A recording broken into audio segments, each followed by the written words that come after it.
সুপ্রিয় দর্শক মণ্ডলী, আপনাদের সবাইকে আমন্ত্রণ জানাচ্ছি ডিবেট ফর ডেমোক্রেসি 18 বাংলা যৌথ আয়োজনে ইউসিবি পাবলিক পার্লামেন্টের আজকের এই প্রতিযোগিতার অনুষ্ঠানে। আমাদের আজকের যে প্রতিযোগিতার বিষয় সেটি নির্ধারিত হয়েছে। এই সরকার মনে করে যে যারা দেশের উন্নয়ন চায় না তারাই রামপাল বিদ্যুৎ কেন্দ্রের বিরোধিতা করছে। এই পাবলিক পার্লামেন্ট বিতর্ক প্রতিযোগিতায় সরকারি দল হিসেবে অংশগ্রহণ করছে BGME, university of fashion and technology Dhaka, এবং একই সাথে বিরোধী দল হিসেবে অংশগ্রহণ করছে প্রাইম ইউনিভার্সিটি মিরপুর ঢাকা। দর্শক মণ্ডলী, আসুন আমরা সর্বপ্রথমেই পরিচিত হয়ে নিই আমাদের আজকের এই প্রতিযোগিতার সরকারি ও বিরোধী দলের বক্তাদের সাথে। সরকারি দল ইউনিভার্সিটি অফ ফ্যাশনস অ্যান্ড টেকনোলজির বক্তারা হলো মাননীয় প্রধানমন্ত্রী ও সংসদ নেতা নাজমুল মুর্শেদ, মাননীয় মন্ত্রী মেহেদি হাসান এবং মাননীয় সরকার দলীয় সংসদ সদস্য সৈয়দ খালিদ মাহমুদ।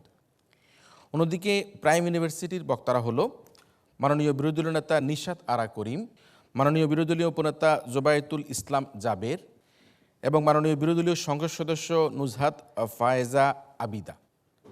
আমার সাথে বিচারক হিসেবে উপস্থিত রয়েছেন মোহাম্মদ মাসুদুর রহমান, সহকারী বার্তা নিয়ন্ত্রক, বাংলাদেশ বেতার। বিচারক হিসেবে আরও রয়েছেন রোকেয়া পারভিন জুই, সহযোগী অধ্যাপক হিসাব বিজ্ঞান বিভাগ, ঢাকা কলেজ। এবং একই সাথে আরেকজন প্রাক্তন বিতার্কিক আজকের বিচার কার্য সম্পাদন করবেন, তিনি হচ্ছেন ডক্টর এস এম মোর্শেদ, উন্নয়ন যোগাযোগ বিশেষজ্ঞ। পুরো বিতর্ক অনুষ্ঠানটি পর্যবেক্ষণ করে আমাদের আজকের এই তরুণ বক্তাদের বক্তব্যের আলোকে বক্তব্য প্রদান করার জন্য আমাদের সাথে আরেকজন প্রাক্তন বিতার্কিক উপস্থিত রয়েছেন, যিনি একসময় বন পরিবেশ মন্ত্রীর দায়িত্বে নিয়োজিত ছিলেন। বর্তমানে তিনি স্ট্যান্ডিং কমিটির সদস্য এই মন্ত্রণালয়েরই। একই সাথে তিনি একজন পরিবেশবিদও বটে। তিনি হচ্ছেন ডক্টর হাসান মাহমুদ। আমরা আমাদের আজকের প্রধান অতিথি ডক্টর হাসান মাহমুদের বক্তব্য শুনবো আমাদের আয়োজনের একেবারেই শেষে। শুরু করছি আমাদের আজকের এই ছায়া সংসদ। একই সাথে আহ্বান করছি এই ছায়া সংসদের মাননীয় সংসদ নেতা তথা মাননীয় প্রধানমন্ত্রী নাজমুল মুর্শেদকে, যিনি BGME, university of fashion and টেকনোলজির দলনেতা, তাকে তার প্রস্তাব উত্থাপন এবং উত্থাপিত প্রস্তাবের আলোকে বক্তব্য প্রদান করার জন্য মাননীয় সংসদ নেতা। ছিন্ন করে সকল ষড়যন্ত্রের জাল, উত্তোলন করে উন্নয়নের পাল, এগিয়ে যাবে আমার স্বপ্ন ও সমৃদ্ধির রামপাল। মাননীয় স্পিকার, আপনাকে ধন্যবাদ। যারা দেশের উন্নয়ন চায় না তারাই রামপাল বিদ্যুৎ কেন্দ্রের বিরোধিতা করছে, এই প্রস্তাবটি আজকের এই সংসদে উত্থাপনের সুযোগ করে দেওয়ার জন্য সরাসরি সংজ্ঞানে চলে যাচ্ছি। দেশের উন্নয়ন বলতে বোঝাচ্ছি সমগ্র দেশকে বিদ্যুৎ নিরাপত্তা বেষ্টনীর মধ্যে নিয়ে এসে একটি সুষম উন্নয়নের মাধ্যমে বাংলাদেশকে একটি উন্নত ও সমৃদ্ধ রাষ্ট্রে পরিণত করাকে। রামপাল বিদ্যুৎ কেন্দ্র বলতে বোঝাচ্ছি বাগেরহাটের রামপালে বাংলাদেশ ভারত যৌথ উদ্যোগে প্রস্তাবিত 1320 মেগাওয়াট ক্ষমতা সম্পন্ন কয়লাভিত্তিক তাপ বিদ্যুৎ প্রকল্পকে। এবং বিরোধিতা বলতে বোঝাচ্ছি এই রামপাল বিদ্যুৎ প্রকল্প সহ সমগ্র বাংলাদেশের সকল উন্নয়নের বিরোধিতা করাকে মাননীয় স্পিকার। এবং আজকের এই প্রস্তাবের প্রথম অংশ অর্থাৎ যারা দেশের উন্নয়ন চায় না, এই অংশের যারা এবং পরবর্তী অংশ তারাই রামপাল বিদ্যুৎ কেন্দ্রের বিরোধিতা করছে, এই অংশের তারা, এই যারা এবং তারা, এরা আসলে কারা? এরা হচ্ছে মাননীয় স্পিকার তারা যারা ক্ষমতায় থাকাকালীন সময়ে দুর্নীতির মাধ্যমে নিজেদের পকেট করেছিলেন চাঙ্গা এবং যাদের ব্যবসায়িক হাতিয়ার ছিল মাননীয় স্পিকার বৈদ্যুতিক খাম্বা। এবং এদের সময় মাননীয় স্পিকার আমরা দেখেছিলাম বিদ্যুতের সেই হাহাকারের কারণে কানসাটের বিদ্রোহ, এবং মাননীয় স্পিকার শনির আক্রান্ত এদের সময় দেখেছিলাম একজন এমপিকে ধাওয়া খেতে জনগণের। মাননীয় স্পিকার আজকের এই প্রস্তাবের শুরুতেই একটি বিষয় পরিষ্কার করতে হবে, সেটি হচ্ছে কেন রামপাল, কেন কয়লা ভিত্তিক। কয়লা ভিত্তিক বিদ্যুৎ প্রকল্পের স্থান নির্বাচনের জন্য যে বিষয়গুলো জরুরি তার মধ্যে প্রথম হচ্ছে ভূমির প্রাপ্যতা, পানির প্রাপ্যতা, কয়লার সঠিক পরিবহন ব্যবস্থা এবং কম জনবসতি। এই প্রত্যেকটি বিষয়ের নিশ্চয়তা যেহেতু আমরা রামপালে পেয়েছি, তাই আমরা রামপালকে কিন্তু গ্রহণ করেছি মাননীয় স্পিকার। এবং তারপর কেন কয়লা ভিত্তিক, আমাদের যে বিদ্যুৎ উৎপাদনের প্রধান উৎস গ্যাস, সেই গ্যাসের মজুদ কিন্তু 10 TCF থেকে ধীরে ধীরে নিচের দিকে নেমে আসছে। তার ফলে আমাদের কিন্তু সামনের দিকে এগিয়ে যেতেই হবে। 2041 সালে আমাদের বিদ্যুৎ উৎপাদনের লক্ষ্যমাত্রা হচ্ছে 60,000 মেগাওয়াট, আর সেই লক্ষ্যমাত্রা কিছুতেই আমরা কিন্তু সেই নবায়নযোগ্য বিদ্যুৎ উৎপাদন দিয়ে পারছি না মাননীয় স্পিকার, যার ফলশ্রুতিতে কিন্তু আমাদেরকে কয়লার দিকে নজর দিতে হয়েছে, এবং সেটা কিন্তু আমরা অত্যাধুনিক আল্ট্রা সুপার ক্রিটিক্যাল প্রযুক্তির মাধ্যমে নিয়েছি মাননীয় স্পিকার। মাননীয় স্পিকার, আজকে দেখুন বিরোধিতার ক্ষেত্রটা কোন পর্যায়ে পৌঁছে গিয়েছে। আজকে যখন আমার সরকার কুইক রেন্টাল প্রকল্প হাতে নিয়েছিল তখন কিন্তু তার তীব্র বিরোধিতা হয়েছিল, বলা হয়েছিল আমরা নাকি কুইক লুটপাটের জন্য এই প্রকল্প হাতে নিয়েছি। আজকে গ্যাস ভিত্তিক প্রকল্পের বিরোধিতা হয়েছে, জল ভিত্তিক প্রকল্পের বিরোধিতা হয়েছে, এবং রূপপুরে পারমাণবিক বিদ্যুৎ কেন্দ্রের বিরোধিতা হয়েছে। মাননীয় স্পিকার, কোন জায়গায় তারা বিরোধিতা করেনি মাননীয় স্পিকার? প্রত্যেকটি জায়গায় বিরোধিতা করেছে। তারা আসলে চানটা কি মাননীয় স্পিকার? তারা যেটা চান সেটা হচ্ছে বিদ্যুৎহীন দুর্যোগ নেমে আসুক অন্ধকার রাতে, জাতি আজ এগিয়ে যাক হারিকেন হাতে। জাতির হাতে যে হারিকেন ধরানো তাদের একটি পায় তারা, সেটা কখনোই মাননীয় স্পিকার বাংলার জনগণ মেনে নেবে না মাননীয় স্পিকার। মাননীয় স্পিকার, তারা পরিবেশগত নানা ভ্রান্ত দিক তুলে ধরে কিন্তু জনগণকে বিভ্রান্ত করছেন। আজকে দেশি বিদেশি বিজ্ঞানীদের দিয়ে আমরা যে এনভায়রনমেন্টাল ইম্প্যাক্ট অ্যাসেসমেন্ট রিপোর্ট যেটা বিজ্ঞান ভিত্তিক করেছি, এই রকম একটি রিপোর্ট আজকে এই সংসদে তাদেরকেও পেশ করতে হবে মাননীয় স্পিকার। যদি তারা সেটা পেশ করতে না পারেন, তাদের সেই জ্যোতিষবিদ্যা নির্ভর ভবিষ্যৎবাণী নির্ভর বিরোধিতা কিন্তু বাংলার জনগণ মেনে নেবে না মাননীয় স্পিকার। মাননীয় স্পিকার, আজকে যদি আমরা বিশ্বের সর্ববৃহৎ 3টি কয়লা ভিত্তিক তাপ বিদ্যুৎ প্রকল্পের দিকে তাকাই, প্রথমেই রয়েছে মাননীয় স্পিকার তাইওয়ানে সেই তাইচুংয়ে যে বিদ্যুৎ কেন্দ্রটি রয়েছে 5500 মেগাওয়াট ক্ষমতা সম্পন্ন, সেটা কিন্তু শহরের প্রাণ কেন্দ্রে অবস্থিত মাননীয় স্পিকার। এবং দ্বিতীয় যেটা রয়েছে মাননীয় স্পিকার, পোল্যান্ডের যে 10 সেকেন্ড জি। পোল্যান্ডের যে বেলছাটা বিদ্যুৎ কেন্দ্র, সেটাও কিন্তু গভীর জঙ্গলের ভিতরে অবস্থিত মাননীয় স্পিকার। 3 নম্বরে যে রয়েছে মাননীয় স্পিকার চীনের জিওক্সিং বিদ্যুৎ কেন্দ্র, সেখানেও কিন্তু গভীর বনায়ন করা হয়েছে মাননীয় স্পিকার। মাননীয় স্পিকার, এইসব বিদ্যুৎ কেন্দ্রের তো কোনো কুপ্রভাব সেখানে পড়ছে না, বা সেখানকার পরিবেশবাদীদের তো দেখি না লং মার্চ নিয়ে সেই বিদ্যুৎ কেন্দ্র দিকে যেতে মাননীয় স্পিকার। এর একটি কারণ, তারা পরিবেশবিদ্যায় পড়াশোনা করে পরিবেশ বিজ্ঞানী হয়েছেন, তারা অর্থনীতিতে পড়ে বা অর্থনীতির অধ্যাপক হয়ে পরিবেশ বিজ্ঞানী সাজেননি মাননীয় স্পিকার। ধন্যবাদ মাননীয় স্পিকার, ধন্যবাদ সবাইকে। আমি ধন্যবাদ জানাচ্ছি মাননীয় সংসদ নেতাকে। এবার আসবো আমরা আজকের এই প্রতিযোগিতার, যেটি আমরা রামপাল বিদ্যুৎ কেন্দ্র নিয়ে করছি, এবং বলা হচ্ছে যে রামপাল বিদ্যুৎ কেন্দ্র যারা চায় না তারা দেশের উন্নয়ন চায় না। সেই আজকের ছায়া সংসদের মাননীয় বিরোধী দলীয় নেতা নিশাত আরা করিমের কাছ থেকে এবারে শুনবো আমাদের আজকের এই ছায়া সংসদের বক্তব্য। নিশাত আরা করিম।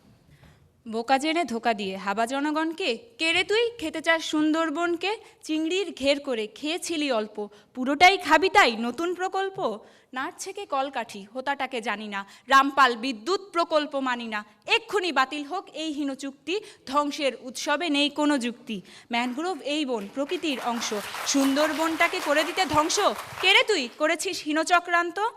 ধন্যবাদ মাননীয় স্পিকার আমাকে সুযোগ প্রদানের জন্য। আমাদের আজকের প্রস্তাবনা, যারা দেশের উন্নয়ন চায় না তারাই রামপাল বিদ্যুৎ কেন্দ্রের বিরোধিতা করছে। প্রাসঙ্গিক কারণেই আমি এর তীব্র বিরোধিতা করছি। মাননীয় স্পিকার, মাননীয় প্রধানমন্ত্রী গত 4 মিনিটের যে বক্তব্য উপস্থাপন করলেন তা আপামর জনসাধারণের সাথে প্রহসন ছাড়া আর কিছুই নয়। মাননীয় স্পিকার, তিনি রামপাল বিদ্যুৎ কেন্দ্রের মতো একটি দেশ বিরোধী প্রকল্পের বিরোধিতাকে কেবলমাত্র রাজনৈতিক উদ্দেশ্যে প্রণোদিত বলে উল্লেখ করেছেন, কিন্তু বাস্তবতা হলো গৃহপালিত বিরোধী দল ছাড়া মূলধারার অধিকাংশ রাজনৈতিক দলগুলোই এই প্রকল্পটির তীব্র বিরোধিতা করে আসছে। মাননীয় স্পিকার, তেল, গ্যাস, খনিজ সম্পদ, বিদ্যুৎ বন্দর রক্ষা জাতীয় কমিটি এবং 53টি সামাজিক আন্দোলনের সমন্বয়ে গঠিত সুন্দরবন রক্ষা জাতীয় নাগরিক কমিটিগুলোকে সরকার কোন যুক্তিতে রাজনৈতিক উদ্দেশ্যে প্রণোদিত বলছেন, উত্তর দিয়ে যাবেন। জি, প্রশ্নটি মাননীয় সংসদ নেতা। মাননীয় স্পিকার, উনি 56টি মূলধারা সংগঠনের কথা বললেন। আমরা জানি জনকণ্ঠে যে রিপোর্টটি প্রকাশিত হয়েছিল, 177টি কোম্পানি এর উদ্বেগ প্রকাশ করেছিল, যার 37টি ছিল বাংলাদেশের। পরবর্তীতে সেখান থেকে কিন্তু মাননীয় স্পিকার এখন সেখানে রয়েছে মাত্র 16টি, বাকিগুলো কিন্তু নাম প্রত্যাহার করে নিয়েছে। তারা জানেই না যে তারা যে বিরোধিতা করেছে এই নাম তারা সেখানে পৌঁছে দিয়েছে। মাননীয় স্পিকার, দৈনিক জাতীয় বিদ্যুৎ বাহিনী কমিটি মাননীয় স্পিকার তারা কখনোই প্রত্যাহার করেনি, বরং তারা জনগণকে বিভ্রান্ত করার জন্য আজকে এসব উদ্ভট প্রশ্ন করছে। মাননীয় স্পিকার, 4 দলীয় ঐক্যজোটের সময় দিনাজপুরের ফুলবাড়িতে উন্মুক্ত পদ্ধতিতে কয়লা উত্তোলনের জন্য সংসদ নেতারা একটি পেপার উপস্থাপন করে বললেন রামপাল বিদ্যুৎ কেন্দ্রের ঋণ দানে বিরোধিতাকারীরা নাম প্রত্যাহার করে নিয়েছে, সংখ্যা 32 থেকে 12তে নেমে এসেছে। আমরা সংসদের কার্যক্রমের জন্য সেটি আমাদের কাছে সংরক্ষিত রাখলাম। আপনি পরবর্তী বক্তব্যে আসুন। মাননীয় স্পিকার, ওনারা যে বক্তব্যটি এখানে প্রকাশ করেছেন সেটি মাননীয় স্পিকার জনগণকে বিভ্রান্ত করার মতো একটি কথা। কারণ মাননীয় স্পিকার আনু মোহাম্মদ নিজেই স্বীকার করে নিয়েছেন দৈনিক প্রথম আলোতে মাননীয় স্পিকার 53টি সামাজিক আন্দোলন এখনো অব্যাহত আছে। মাননীয় স্পিকার, ফিরে যাচ্ছি আমার মূল বক্তব্যে। 4 দলীয় ঐক্যজোটের সময় দিনাজপুরের ফুলবাড়িতে উন্মুক্ত পদ্ধতিতে কয়লা উত্তোলনের জন্য সম্পূর্ণ অবৈধ পন্থায় যখন কয়লা ক্ষেত্র এশিয়া এনার্জির হাতে তুলে দেওয়ার ষড়যন্ত্র হয়, তখন সাধারণ জনগণ এবং এই নাগরিক কমিটিগুলোকে নিয়েই যেই বর্তমান সরকার আন্দোলন করেছিল, আজ সেই একই রাজনৈতিক দল শুধুমাত্র রাজনৈতিক পটভূমি পরিবর্তনের কারণে দেশ বিরোধী এই প্রকল্পটি বাস্তবায়নের জন্য উঠে পড়ে লেগেছে। মাননীয় স্পিকার, দেশীয় এবং আন্তর্জাতিক বিশেষজ্ঞ এবং পরিবেশবাদী সংগঠনগুলোর মতামতকে গুরুত্ব না দিয়েই কেবলমাত্র রাজনৈতিক বিবেচনায় স্বেচ্ছাচারী একক সিদ্ধান্তে সরকার এই প্রকল্পটি বাস্তবায়নের হীন চেষ্টা করেছে। মাননীয় স্পিকার, সুন্দরবনের এনভায়রনমেন্টাল ক্রিটিক্যাল এরিয়া থেকে মাত্র 9 থেকে 13 কিলোমিটার দূরে অবস্থিত এই প্রকল্পটি আজ সুন্দরবনের জীববৈচিত্র্য তথা অস্তিত্বের জন্য হুমকি স্বরূপ। কয়লা ভিত্তিক এই বিদ্যুৎ কেন্দ্রকে যেখানে সকল দেশে নিরুৎসাহিত করা হচ্ছে, সেখানে সুন্দরবনকে ধ্বংস করে অর্থনৈতিকভাবে অলাভজনক এই প্রকল্পটি কার স্বার্থ চরিতার্থ করার জন্য মাননীয় স্পিকার বাস্তবায়ন করতে যাচ্ছে সরকার, সেটাই আজকে আমাদের প্রশ্ন। মাননীয় স্পিকার, আমরা কয়লা ভিত্তিক বিদ্যুৎ কেন্দ্রের বিরোধিতা করছি না মাননীয় স্পিকার, তবে সেটা সুন্দরবনকে ধ্বংস করে যেন না হয়, আমাদের আজকে সেখানেই বিরোধিতার জায়গা। মাননীয় স্পিকার, নদীমাতৃক এই দেশে কি পুরা বাংলাদেশে একটি মাত্র জায়গা পেল না তারা, যেখানে সুন্দরবনকে ধ্বংস করে নয়, এরকম একটি সংবেদনশীল জায়গার পাশে নয় মাননীয় স্পিকার, কোনো পতিত জমিতে যায় যে তারা এই বিদ্যুৎ কেন্দ্রটি স্থাপন করবে। মাননীয় স্পিকার, সেখানেই আমাদের বিরোধিতা। মাননীয় স্পিকার, আমি আমার বক্তব্যের মাধ্যমে দেশবিরোধী এই প্রকল্পের বিরোধিতা করে গেলাম এবং তার ক্ষেত্রগুলো তুলে ধরেই এর বিরোধিতা করেছি, এবং আমার পরবর্তী বক্তারা এই প্রকল্পটির নেতিবাচক দিকগুলো আলোচনা করবেন এবং বিভিন্ন দৃষ্টান্ত দেখিয়ে প্রমাণ করে যাবেন যে রামপাল বিদ্যুৎ কেন্দ্র স্থাপন দেশের উন্নয়নের পরিপন্থী একটি প্রকল্প। সবশেষে এই প্রস্তাবটি যেন এই সংসদে গৃহীত না হয় তার জোর দাবি রেখে আমি আমার বক্তব্য শেষ করছি। ধন্যবাদ মাননীয় স্পিকার, ধন্যবাদ সবাইকে। আমি অনুরোধ করব মাননীয় মন্ত্রী, বন পরিবেশ মন্ত্রী, ছায়া সংসদের মেহেদী হাসানকে এবার তার বক্তব্য প্রদান করার জন্য।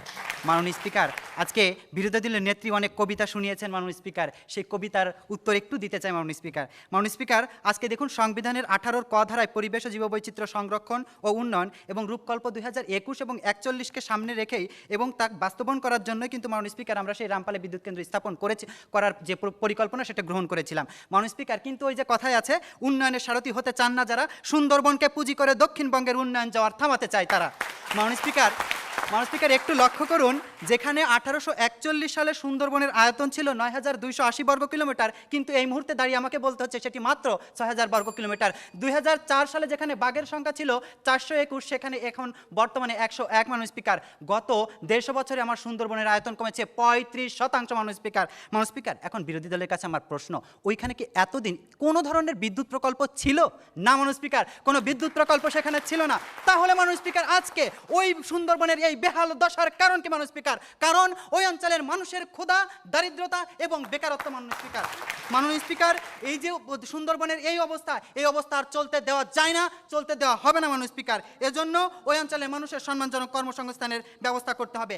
আজকে মাননীয় স্পিকার, কিছু অর্থনীতিবিদের অর্থে টান পাড়ায় মাননীয় স্পিকার, নব্য পরিবেশ বিচ্ছেদে আজকে তারা কি করেছেন? আজকে আমাদের সুন্দরবন রক্ষার নামে এক ধরনের ভাউতা কথা মাননীয় স্পিকার সমস্ত সমাজে প্রচার করছেন মাননীয় স্পিকার। আজকে উন্নয়নের যে বিরোধিতা, এটা কিন্তু নতুন কোনো বিষয় নয় মাননীয় স্পিকার। আজকে যদি সেই টেকনাফ থেকে তেতুলিয়া, রূপসা থেকে পাথুরিয়া যতগুলো প্রকল্পে আমরা হাত দিয়েছি, ততগুলো প্রকল্পে তারা বিরোধিতা করেছে মাননীয় স্পিকার। এই বিরোধিতা কেন মাননীয় স্পিকার? এই বিরোধিতার আজকে কারণ তাদের দর্শায় যেতে হবে। এই আমরা 4 লেন থেকে মেট্রো রেল থেকে মাননীয় স্পিকার 5 জানুয়ারি যখন আমরা গণতন্ত্র রক্ষার নির্বাচন শুরু করলাম, তখনও কিন্তু রাস্তা কেটে, গাছ কেটে মাননীয় স্পিকার তারা আজকে সেই আমাদের সমস্ত উন্নয়ন প্রকল্পকে ব্যাহত করার চেষ্টা করেছে মাননীয় স্পিকার। কিন্তু মাননীয় স্পিকার, এই অবস্থা আর হতে দেওয়া যায় না, হতে দেওয়া হবে না মাননীয় স্পিকার। মাননীয় স্পিকার, তারা হচ্ছে বাঘ ভয় পায় মাননীয় স্পিকার। তারা চান না ঘরে ঘরে বিদ্যুৎ জ্বলুক, তাদের কুকর্মগুলো মাননীয় স্পিকার ধরা পড়ে যাবে মাননীয় স্পিকার, মানুষের সামনে চলে আসবে। এজন্য মাননীয় স্পিকার, তারা চান না যে বেকারত্ব দূর হোক, কারণ বেকারত্ব দূর হলে তারা বাসে আগুন লাগাবেন কাদেরকে দিয়ে মাননীয় স্পিকার। এজন্য মাননীয় স্পিকার, সর্বোপরি দক্ষিণবঙ্গের মানুষের স্বার্থে, বাংলাদেশের অর্থনীতির স্বার্থে সব থেকে বড় কথা সুন্দরবনকে রক্ষা করার জন্য মাননীয় স্পিকার আজকের এই প্রস্তাব এখানে গ্রহণ করার জোর দাবি জানাচ্ছি। ধন্যবাদ মাননীয় স্পিকার, ধন্যবাদ সবাই। আমরা এবারে শুনবো আমাদের আজকের আয়োজনের মাননীয় বিরোধী দলীয় উপনেতা জোবায়েদাতুল ইসলাম জাবেরের কাছ থেকে তার বক্তব্য। মাননীয় স্পিকার, সরকারি দলীয় মন্ত্রী বলে গেলেন মাননীয় স্পিকার আমরা বাঘকে ভয় পাই মাননীয় স্পিকার। বাঘকে যদি আমরাই ভয় পেতাম মাননীয় স্পিকার, তবে সুন্দরবনকে ধ্বংস করার এই উদ্যোগ মাননীয় স্পিকার আমরা নিতাম না মাননীয় স্পিকার।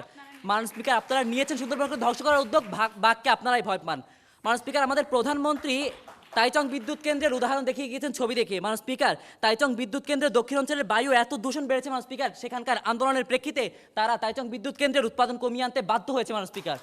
ধন্যবাদ মাননীয় স্পিকার আমাকে ফ্লোর দেওয়ার জন্য। মাননীয় বিরোধী দলের নেতা ইতিমধ্যে তার বক্তব্যের মধ্য দিয়ে প্রমাণ করে গেছেন যে সুন্দরবন ধ্বংসকারী এই প্রকল্পটি দেশের সর্বস্তরের মানুষ প্রত্যাখ্যান করছে মাননীয় স্পিকার, এবং এটি একটি উন্নয়ন পরিপন্থী প্রকল্প। তাই মাননীয় প্রধানমন্ত্রী কর্তৃক আনিত প্রস্তাব, যারা দেশের উন্নয়ন চায় না তারাই রামপাল বিদ্যুৎ কেন্দ্রের বিরোধিতা করছে, আমি এর তীব্র বিরোধিতা করছি মাননীয় স্পিকার। মাননীয় স্পিকার, আমাদের প্রধানমন্ত্রী যখন একদিকে পরিবেশ রক্ষায় আন্তর্জাতিক পুরস্কার গ্রহণ করছেন, অপরদিকে পরিবেশ বিধ্বংসী রামপালের মতো বিদ্যুৎ কেন্দ্র স্থাপন করে সুন্দরবন রক্ষায় সরকারের অঙ্গীকারকে অস্বীকার করছেন মাননীয় স্পিকার, যা সুস্পষ্টত সংবিধানের লঙ্ঘন মাননীয় স্পিকার। বিষয়টা মাথায় রেখে কিন্তু বর্তমান বিশ্বের সর্বাধুনিক প্রযুক্তি আল্ট্রা সুপার ক্রিটিক্যাল টেকনোলজি ব্যবহার করেছি, এটা কিন্তু এড়িয়ে যেতে পারে না মাননীয় স্পিকার। জি, ওকে। মাননীয় speaker, ultra critical super technology ব্যবহারের মধ্য দিয়ে তারা বলছেন যে কোনো প্রকার দূষণই হবে না মাননীয় speaker. Ultra super critical technology ব্যবহারের জন্য মাননীয় স্পিকার তারা ডিসালফারাইজেশনের কথা বলছেন। তো সে ডিসালফারাইজেশন করতে গেলে মাননীয় স্পিকার যে পরিশোধনের জন্য যে বিনিয়োগ দেওয়া হয়েছে, যে বাজেট দেওয়া হয়েছে, তার 97% মাননীয় স্পিকার সেখানে খরচ হবে। বাকি টাকা দিয়ে তারা কিভাবে অন্য জিনিসগুলো কন্ট্রোল করবে মাননীয় স্পিকার? মাননীয় স্পিকার, ফিরে যাচ্ছে আমার মূল বক্তব্যে। মাননীয় স্পিকার, এবারে আসা যাক বিতর্কিত এই বিদ্যুৎ কেন্দ্রটির যথার্থতা নিয়ে। কোনো ধরনের পরিবেশগত প্রভাব নিরূপণ না করে সম্পূর্ণ অবৈধভাবে ভূমি অধিগ্রহণের আদেশ জারি করে অবকাঠামোগত উন্নয়নের রূপরেখা চূড়ান্ত করে সরকার মাননীয় স্পিকার। পরবর্তীতে হাইকোর্টের আদেশ জারি হলে বাধ্য হয়ে শুভঙ্করের ফাঁকি স্বরূপ পরিবেশ অধিদপ্তর কর্তৃক একটি ইআইএ প্রতিবেদন প্রকাশ করে মাননীয় স্পিকার, যার যথার্থতা নিয়েও প্রশ্ন রয়েছে মাননীয় স্পিকার। সাধারণত নিয়ম হলো এই ধরনের প্রকল্প শুরুর পূর্বে ইআইএ প্রতিবেদন প্রকাশ করা এবং সেই প্রতিবেদনের উপর ভিত্তি করে প্রকল্পটি অনুমোদন বা বাতিল করা। কিন্তু অত্যন্ত আশ্চর্যের সঙ্গে আমরা লক্ষ্য করলাম, ঘোড়ার আগে গাড়ি জুড়ে দেওয়ার মতো আমাদের সরকার ইআইএ প্রতিবেদনের পূর্বেই মাননীয় স্পিকার ইআইএ প্রতিবেদনের পূর্বেই তারা চুক্তি করে বসে আছে। সরকারি দলের কাছে প্রশ্ন রেখে যেতে চাই, যখন এই একই প্রকল্প ভারতের ছত্তিশগড়ে পরিবেশের জন্য মারাত্মক হুমকিস্বরূপ বিবেচনায় বাতিল হয়ে যায়, সেখানে এই প্রকল্পটি কি করে বাংলাদেশের সুন্দরবনের বাফার জোন এলাকার এত কাছে পরিবেশগত ছাড়পত্র বলেও উত্তর দিয়ে যাবে সরকারি দল। মাননীয় স্পিকার, সুন্দরবন থেকে প্রায় 12 কিলোমিটার দূরে অবস্থিত এই বিদ্যুৎ কেন্দ্র থেকে বছরে 79 lakh ton carbon die oxide, 51,830 ton sulphur die oxide এবং 58 টন বিষাক্ত নাইট্রোজেন গ্যাস উৎপন্ন হবে মাননীয় স্পিকার, যা সুন্দরবনের জীববৈচিত্র্যকে ধ্বংস করে দেওয়ার জন্য যথেষ্ট মাননীয় স্পিকার। শুধু তাই নয়, পশুনদী থেকে শীতলীকরণের জন্য ঘন্টায় 9,150 ঘনমিটার পানি উত্তোলনের ফলে মাননীয় স্পিকার পানির লবণাক্ততা, পলি প্রবাহ, ফোনার ক্ষেত্রে ক্ষতিকর প্রভাব ফেলবে মাননীয় স্পিকার। ওনারা বলছেন বুড়িগঙ্গাকে শুদ্ধ করবেন মাননীয় স্পিকার, অথচ আমরা দেখছি এই পশুনদীকেই বুড়িগঙ্গা বানানোর পায়তারা চলছে মাননীয় স্পিকার। মাননীয় স্পিকার, উৎপন্ন ফ্লাই অ্যাশ ব্যবহারের কথা বলা হচ্ছে সিমেন্ট কারখানা মাননীয় স্পিকার। গত 26 অক্টোবর প্রধানমন্ত্রী সংবাদ সম্মেলন করে বলেছেন মাননীয় স্পিকার। মাননীয় স্পিকার, আমরা দেখতে পাই সিমেন্ট কোম্পানিগুলো কোটি কোটি টাকা খরচ করে বিজ্ঞাপন দিয়ে বলছে তারা কোনো ফ্লাই অ্যাশের ব্যবহার করে না মাননীয় স্পিকার। তাই সুন্দরবনকে ধ্বংস করে এই বিদ্যুৎ কেন্দ্র বাতিলের জোর দাবি জানাচ্ছি এবং নবায়নযোগ্য জ্বালানি ব্যবহারের মধ্য দিয়ে নতুন নতুন বিদ্যুৎ কেন্দ্র স্থাপনের জন্য সরকারকে অনুরোধ জানিয়ে আমি আমার বক্তব্য শেষ করছি। ধন্যবাদ মাননীয় স্পিকার, ধন্যবাদ সবাইকে। আমরা নবায়নযোগ্য বিদ্যুৎ কেন্দ্র চাই, আমরা রামপালে এই সুন্দরবন ধ্বংস করে এই বিদ্যুৎ কেন্দ্র চাই না। আমার বক্তব্য শুনবো আমাদের আজকের এই ছায়া সংসদের সরকার দলীয় সংসদ সদস্য সৈয়দ খালিদ মাহমুদের কাছ থেকে এই পর্যায়ে তার বক্তব্য।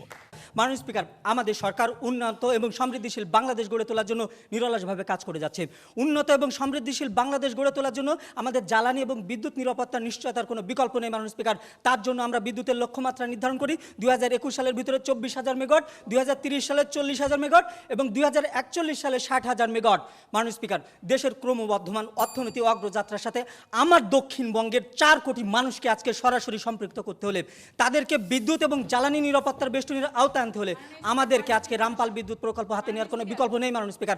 আমরা যখন সকল সেক্টরে অভূতপূর্ব উন্নয়ন সাধন করে একটু প্রশ্ন নেই। জি মাননীয় স্পিকার, ইআইএর রিপোর্ট অনুযায়ী রামপাল বিদ্যুৎ কেন্দ্রের বিদ্যুতের দাম হবে মাননীয় স্পিকার 8 টাকা 85 পয়সা। ওনারা যে শূন্য নির্গমন বা আলট্রা মাননীয়